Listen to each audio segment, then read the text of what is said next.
He told everyone I did nothing all day. So I let his biggest client find out what I actually do. There were 93 people in that conference room, and every single one of them heard him say it. This is my wife? She doesn't work, just takes care of things at home. They laughed, not loudly, not cruelly, just enough to let him know the joke had landed. That was the moment something shifted. Not dramatically, not visibly, but permanently, because there is a particular kind of humiliation that doesn't explode. It settles, quietly, like dust on something you once thought was solid. The event was meant to celebrate his biggest deal of the year, a partnership with a European client that had taken 8 months to close. There were speeches, champagne, too many handshakes, and that tone men get when they believe success is entirely self-generated. I stood beside him in a black dress he once said made me look formidable. That night, I suppose, I looked decorative. He kept a hand on my back as he introduced me around. Investors, partners, executives, and each time, some version of the same sentence. She keeps things running at home. She's amazing with the kids. She doesn't work, but honestly, I couldn't do this without her. It's fascinating how quickly appreciation becomes dismissal when filtered through ego. Because here's what none of those 93 people knew. The deal they were celebrating?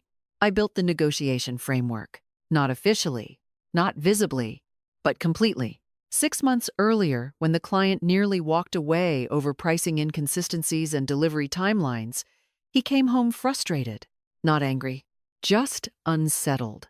I don't think they trust our projections, he said, dropping his laptop on the kitchen table. He wasn't wrong. Their numbers didn't make sense. Not if you knew how to read them properly.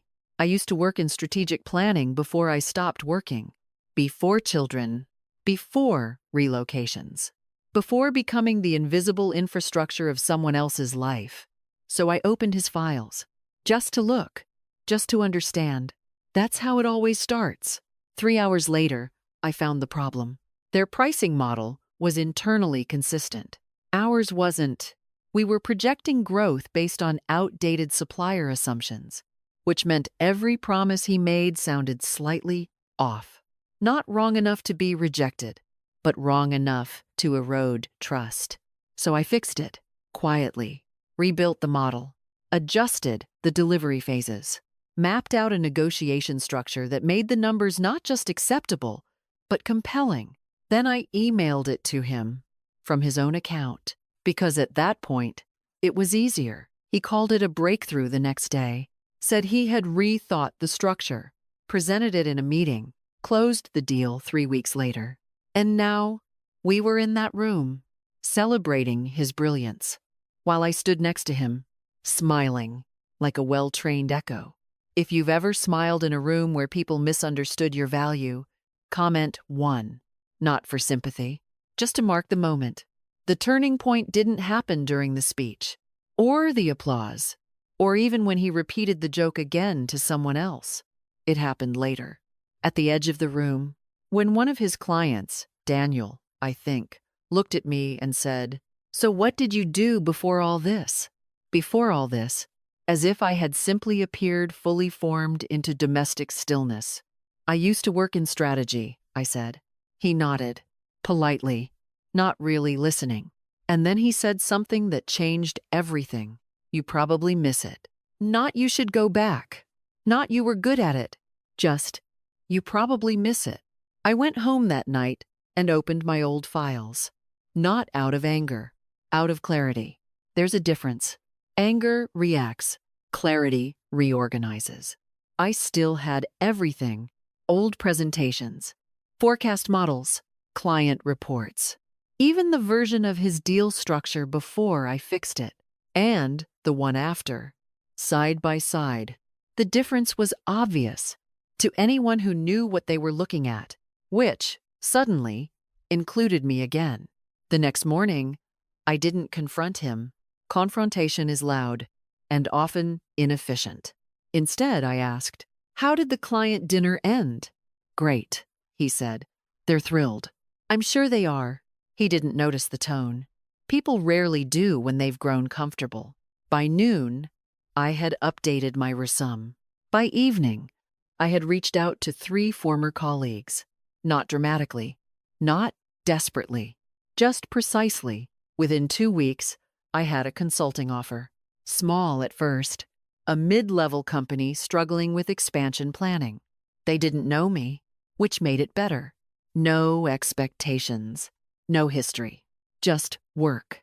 The first project took 10 days. I identified inefficiencies that were costing them nearly $500,000 annually. They hadn't seen it because they weren't looking in the right place. People rarely are. By the end of the month, they extended my contract. By the second month, they referred me to another client. By the third, I was earning more than I had ever not earned before. He noticed. Of course he did. "You've been busy lately," he said one evening. "I have." "With what?" "Work." He laughed. The same laugh from the conference room. Softer, but identical in structure. Dismissal disguised as amusement. "What kind of work?" he asked. "The kind you present in meetings," I said. That was the first time he really looked at me. Not as background. Not as support, but as variable. If you know that moment when someone realizes you are not as small as they assumed, comment one. It's subtle, but unforgettable. 3 months later, something went wrong. Not catastrophic. Just inconvenient. One of his major clients questioned the sustainability of their projections. Again, different details. Same underlying issue. He came home late, tired, careful. "Can I ask you something?" he said. "You just did." He ignored that. Hypothetically, of course. He explained the problem. Not completely, but enough. And as he spoke, I realized something almost poetic. He was describing the exact kind of issue I had just been hired to solve. For someone else. Who was paying me? Properly. "I need your opinion," he said. There it was. The shift. Not acknowledgement. Not yet. But dependence. "What happened to I don't work?" I asked. He paused. "I didn't mean it like that." "How did you mean it?" "It was just a joke." "No," I said. "It was a definition." Silence. The kind that forces people to reconsider their own narrative. I helped him, but differently this time. No late-night unpaid analysis. No invisible corrections. No quiet contributions.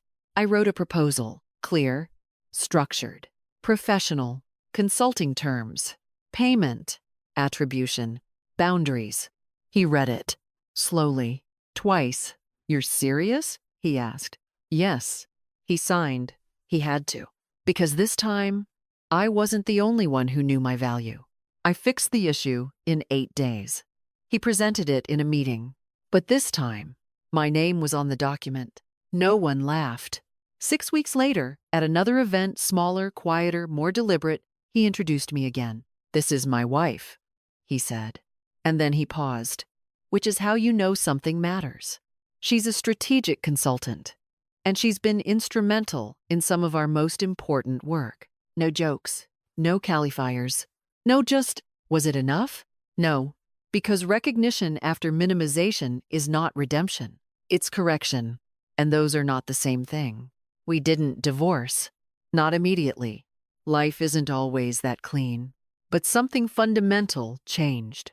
Not in him. In me. Because once you stop accepting invisibility, you can't return to it. Sometimes I think back to that room. The laughter, the casual dismissal, the way people agreed without thinking. If I'm generous, I think they didn't know.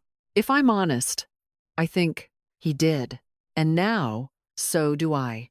If you've ever had to rebuild your identity quietly, without announcement, without permission, comment. Some transformations don't need an audience.